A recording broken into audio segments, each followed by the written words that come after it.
नमस्कार दोस्तों।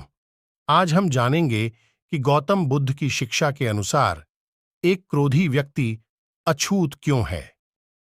एक दिन गौतम बुद्ध अपने शिष्यों के साथ एकदम शांत बैठे हुए थे। उन्हें इस प्रकार बैठे हुए देख शिष्य चिंतित हुए कि कहीं वह अस्वस्थ तो नहीं है। एक शिष्य ने उनसे पूछा कि आज वह मौन क्यों बैठे हैं, क्या शिष्यों से कोई गलती हो गई है। इसी बीच एक अन्य शिष्य ने पूछा कि क्या वह अस्वस्थ हैं, पर बुद्ध मौन रहे। तभी कुछ दूर खड़ा व्यक्ति जोर से चिल्लाया, आज मुझे सभा में बैठने की अनुमति क्यों नहीं दी गई है। बुद्ध आंखें बंद करके ध्यान मग्न हो गए। वह व्यक्ति फिर से चिल्लाया, मुझे प्रवेश की अनुमति क्यों नहीं मिली।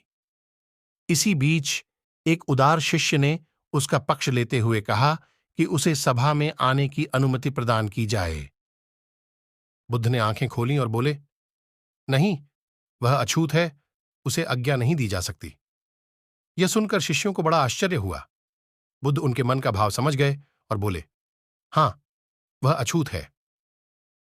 इस पर कई शिष्य बोले, हमारे आश्रम में जात पात का कोई भेद ही नहीं, फिर वह अछूत कैसे हो गया। तब बुद्ध ने समझाया, आज वह क्रोधित होकर आया है। क्रोध से जीवन की एकाग्रता भंग होती है। क्रोधी व्यक्ति प्राय मानसिक हिंसा कर बैठता है, इसलिए जब तक वह क्रोध में रहता है तब तक अछूत होता है।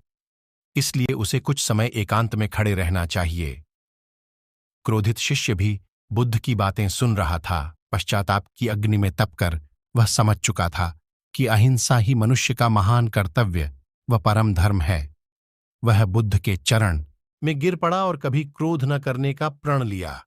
शिक्षा आशय यह है कि क्रोध के कारण व्यक्ति अनर्थ कर बैठता है और पश्चाताप उसे बाद में होता है, जिसका कोई लाभ नहीं मिलता।